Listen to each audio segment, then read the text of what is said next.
Aujourd'hui, les parents se montrent dans la cité, les mères descendent dans la rue, elles nous prennent dans les bras, et ça c'est important. La trêve est éphémère, Pamela le sait.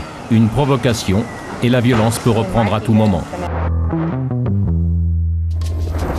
Chaque nuit, comme toutes les grandes métropoles américaines, Los Angeles compte ses morts. La plupart sont mineurs, victimes de la guerre des gangs. Derrière l'horreur de chaque assassinat, le désespoir d'une mère. Elles sont des dizaines à travers tout le pays à être appelées chaque soir pour venir identifier le corps d'un fils ou d'une fille mort pour rien. Aujourd'hui, beaucoup d'entre elles sont décidées à tout tenter pour arrêter l'hécatombe. On les appelle les mères courage. Picoliso, l'un des ghettos latino-américains de Los Angeles. Depuis plusieurs semaines, les gangs y ont déposé les armes. Pamela McDuffie est à l'origine de cette trêve fragile. À la mort de son neveu Joseph, elle a décidé d'aller à la rencontre des gangs. Longtemps seule dans son combat, Pamela est aujourd'hui soutenue par toutes les femmes de son quartier. Je viens ici tous les soirs. Ce sont les enfants de mes copines, vous savez. Je les connais tous. Alors j'essaie de faire quelque chose de productif, c'est-à-dire de parler avec ces gosses, d'essayer de savoir ce qui se passe dans leur tête. Elle nous fait jamais la morale sur ce qui est bien ou ce qui est mal. Elle nous aide pour le boulot, elle essaie de nous donner tout ce qu'elle peut, tout ce qu'elle peut nous donner. Avant, les gens avaient peur de venir ici. La violence entre gangs, les fusillades dans la rue, personne dans le quartier ne savait quoi faire pour arrêter ça. Aujourd'hui, les parents se montrent dans la cité, les mères descendent dans la rue, elles nous prennent dans les bras, et ça c'est important. Être serré dans les bras d'une mère, c'est souvent la seule chose dont les gosses ici ont réellement besoin. Souvent, ils pensent que personne ne les aime, et que l'amour qu'ils recherchent, ils ne peuvent le trouver que dans la rue.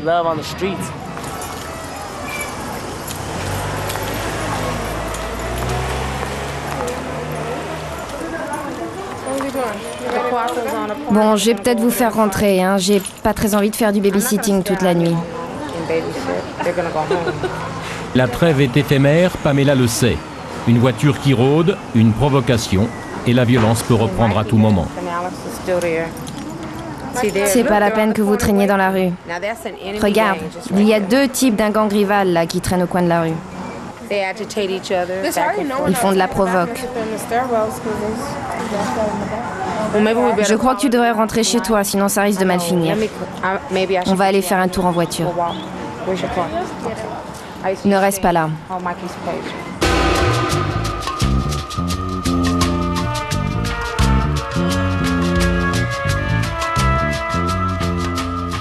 Depuis la mort de son neveu, Pamela accompagne régulièrement des jeunes de Picoliso sur les tombes des victimes de la guerre des gangs. On a Alex ici, Mario, Balirsta, on a Bambi, Nina et aussi Shorty. Et on a aussi Tommy. Tous sont de Picoliso. Souvent, on cherche à se cacher la réalité. Mais quand tu vas au cimetière, là, la réalité, tu la prends en pleine gueule. Aucun moyen de se cacher, parce que la réalité, c'est ici. Si Joseph était mort dans un accident de voiture,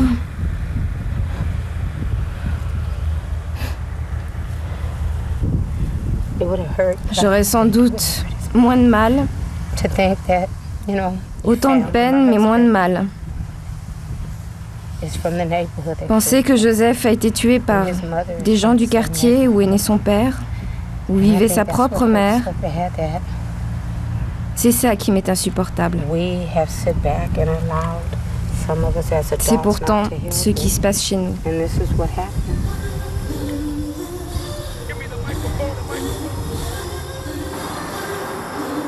Au pied du quartier d'affaires de Los Angeles, Picoliso est une succession de logements sociaux contrôlés par 3 gangs latinos. Trouver un travail à ceux qui sont sur la mauvaise pente, visiter ceux qui sont en prison, éviter aux plus jeunes de suivre l'exemple des grands ou tout simplement écouter ceux qui ont envie de parler, autant d'actions que Pamela mène au quotidien sur le terrain des gangs. C'est ici que mon neveu s'est fait tuer. Il y avait des membres du gang des TMC dans cette entrée. Un gang rival est arrivé et a ouvert le feu sur eux. Et Joseph s'est fait prendre dans ce piège. Là, c'est un hôtel qu'ils ont fait pour lui. Nous prions tous les jours que la vie s'améliore ici. Parce que je ne partirai pas d'ici. C'est chez moi. Je m'y sens bien, libre. On dit qu'il y a trop de pauvreté dans ce quartier. Mais moi, je n'y vois que des richesses. S'il n'y avait pas cette violence...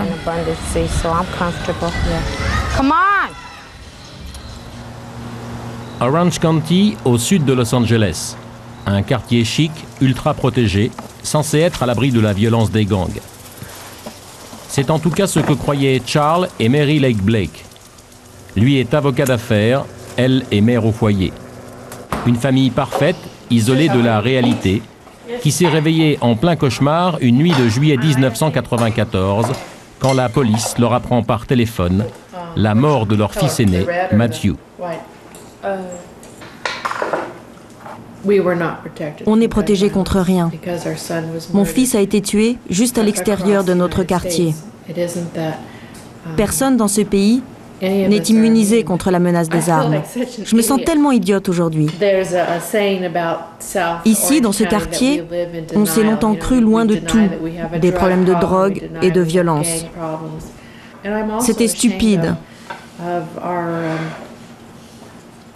J'ai aussi honte de mon pays et de ses adultes, parce que nous avons laissé toutes ces choses arriver. Mais je suis fière de réagir, d'essayer de changer le cours des choses. Faire changer la législation sur les ventes d'armes pour que son fils ne soit pas mort pour rien. C'est devenu aujourd'hui la seule raison de vivre de Marie. Comme Pamela, c'est au cimetière où est enterré Matthew qu'elle vient chercher la force de se battre.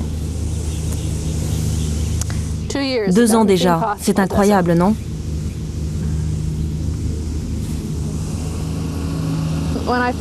Les premières fois que je suis venue au cimetière, je n'arrivais pas à expliquer pourquoi j'avais besoin d'être là. Je me sentais obligée, voilà tout.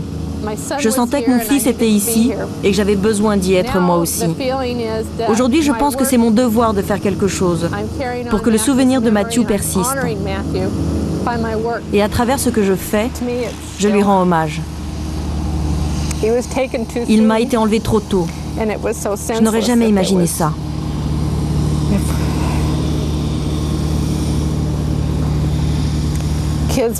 Des enfants armés de pistolets. Ça m'a enlevé toute joie dans la vie.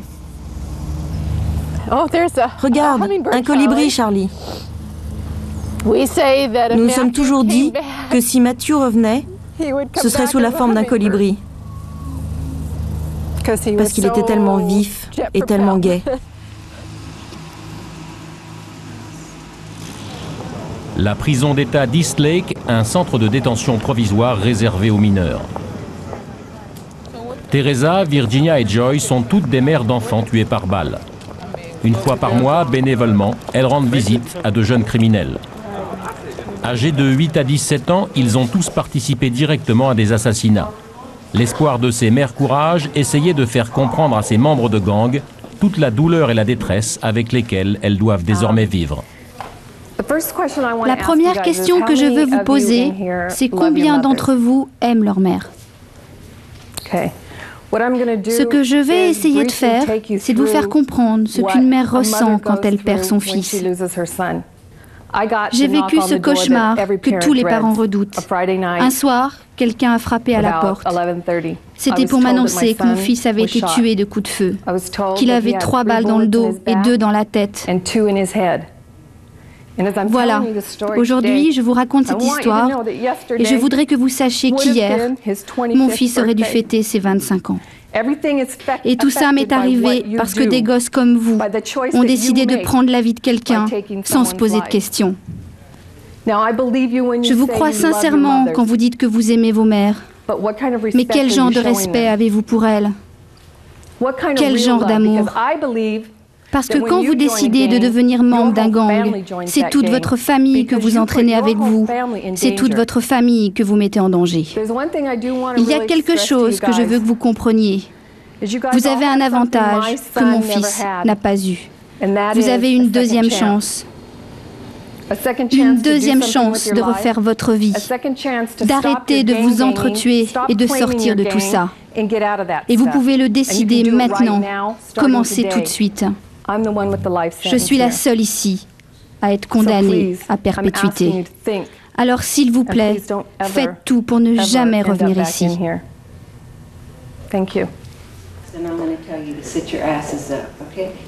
Si les mères, le plus souvent, laissent aller leurs émotions, elles savent aussi être dures et tenir tête aux plus récalcitrants. Tu fais non de la tête. Qu'est-ce que ça veut dire? Tu ne ressens rien pour ta victime? Qu'est-ce que tu ressens? Comment tu sais que je suis ici pour assassinat? C'est un petit oiseau qui m'a murmuré ça à l'oreille. C'est pas moi qui ai tiré. J'ai tué personne. C'est pas ce que je t'ai demandé. Jessie n'a pas tiré non plus. J'ai pas appuyé sur la gâchette. Je m'en fous. Je me fous complètement de savoir si tu as tiré, ou si tu étais le mec au volant, ou celui qui faisait le guet à vélo pendant que Claude tirait, assassiner quelqu'un. Tout ce que je sais, c'est que depuis, il y a une mère quelque part qui pleure son enfant, et que ta mère, à toi, pleure aussi, parce que tu as choisi de commettre cet acte et de te retrouver ici. Et s'il y en a que ça fait rire, moi je trouve ça plutôt pathétique. Toi, si j'allais voir ta mère cet après-midi et que je lui mettais un flingue contre la tempe, ça te gênerait? Tu serais d'accord? Fais-le. Et tu as levé la main tout à l'heure quand je t'ai demandé si tu aimais ta mère? T'es pas capable de toute façon. Ce n'est pas ce que je te demande. Tu dis que tu aimes ta mère et en même temps tu es prêt à me laisser lui mettre un flingue sur la tête.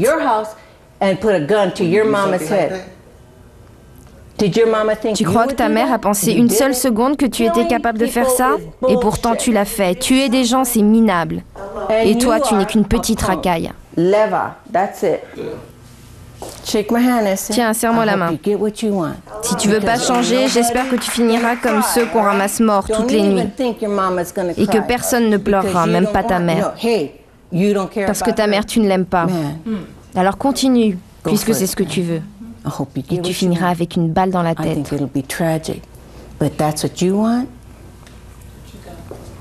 Les autres, vous avez le choix.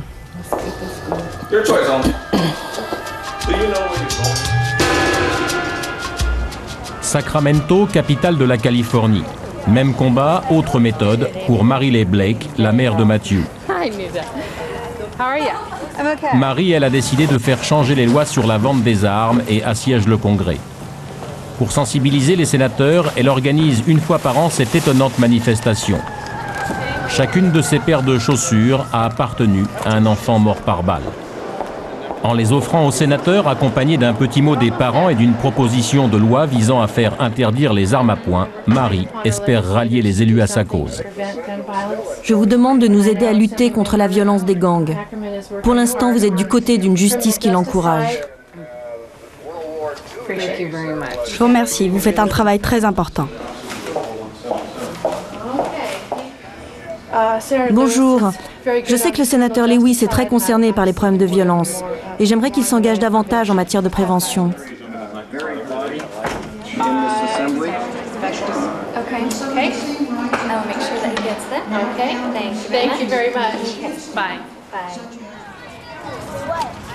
Un combat difficile pour Marie dans un pays où le lobby des armes est tout puissant.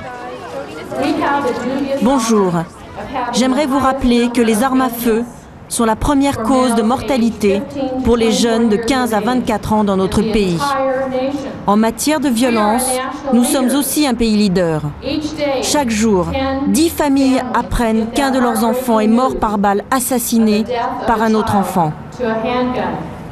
Nous ne devrions pas être rassemblés ici aujourd'hui. Si ceux qui sont censés nous représenter faisaient vraiment leur boulot dans cet immeuble.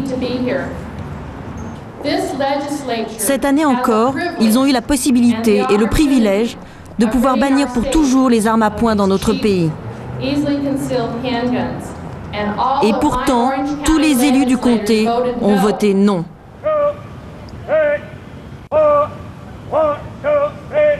À la prison pour jeunes de Los Angeles, les mères Courage, elles, ont un peu plus d'espoir.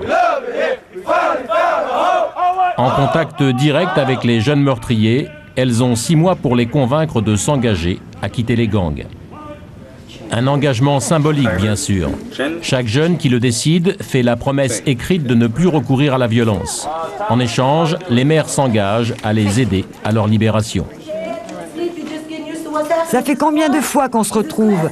1 fois, 2 fois, 3 fois, 4 fois. Alors j'espère qu'un minimum de bon sens est rentré dans vos têtes. Et maintenant, vous devez commencer à faire quoi? À réfléchir sérieusement.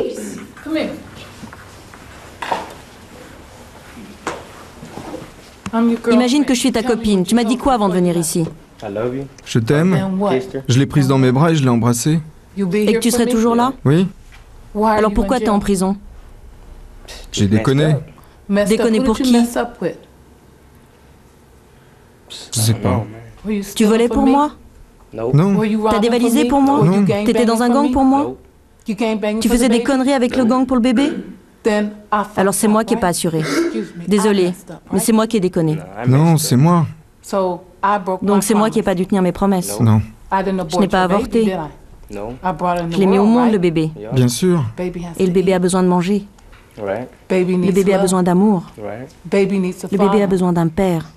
Tu n'as pas tenu tes promesses envers moi. T'as préféré le gang. Alors c'est toi qui n'as pas tenu ta parole. Non. Oui, enfin, c'est ma faute. Tu m'avais dit, toi et moi, c'est pour toujours. Qu'est-ce qui s'est passé? Je sais pas. Pour toujours, ça n'a pas vraiment duré longtemps. En tournant le coin de la rue, tu m'avais déjà oublié. Oui, c'est vrai. Quelqu'un a quelque chose à dire?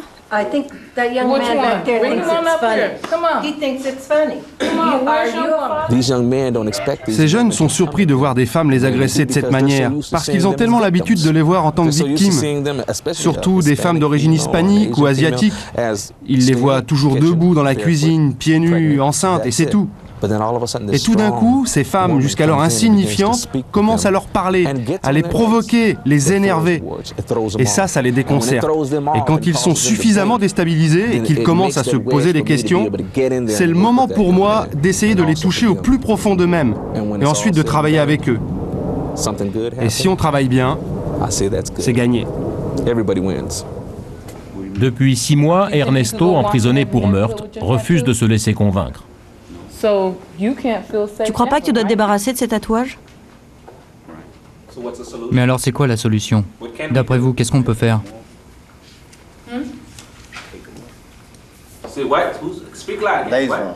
Les enlever au laser. T'es prêt à faire ça? Peut-être pas tout de suite. Alors t'es pas encore prêt à sortir du gang?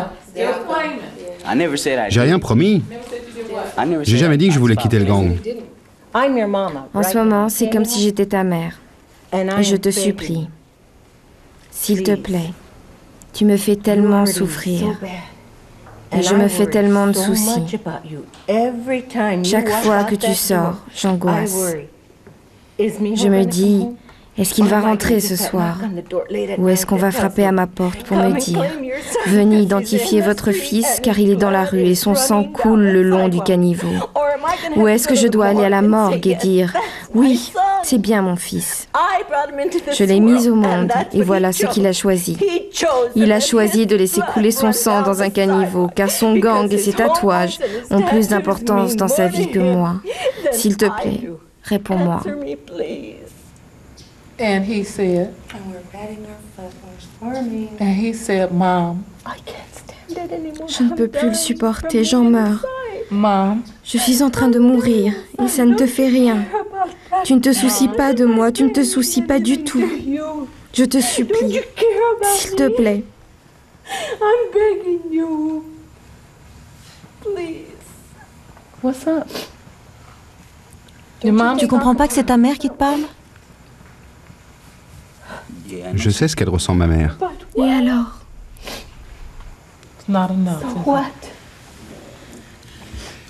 Je voudrais bien essayer de changer pour elle. Essayer, c'est pas assez. Il faut que tu arrêtes, c'est tout. On vous demande juste d'arrêter, c'est tout. C'est pas grand-chose. Moment de vérité pour les mères. Ces détenus, suivis depuis 6 mois, doivent leur faire ce soir la promesse de changer de vie. Seul Ernesto hésite encore.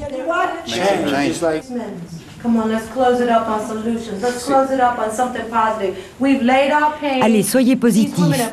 Ces femmes vous ont ouvert leur cœur. Répondez-leur.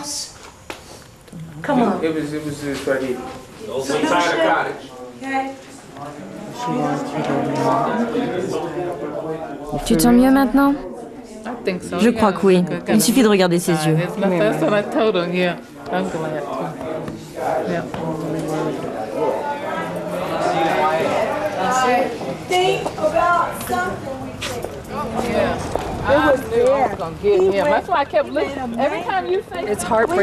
Ça me déchire le cœur.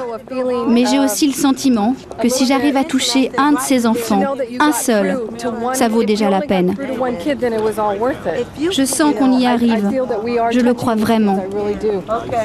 Aujourd'hui, ils étaient ouverts, posaient des questions. Ils voulaient nous parler. Mais parfois, on tombe sur des groupes qui nous rejettent dès le début. Au moins, tu les forces à réfléchir. C'est souvent décourageant de les voir tous si fermés, en train de ricaner. Mais au final, il y a de l'espoir. On n'arrivera jamais à les toucher tous. Mais l'espoir existe. Même s'ils ne font rien d'autre, je pense que notre discours les fait réfléchir. Aux États-Unis, de plus en plus de prisons pour mineurs ouvrent leurs portes aux mères courage, même si aucune statistique officielle ne vient encore prouver l'efficacité de leur programme.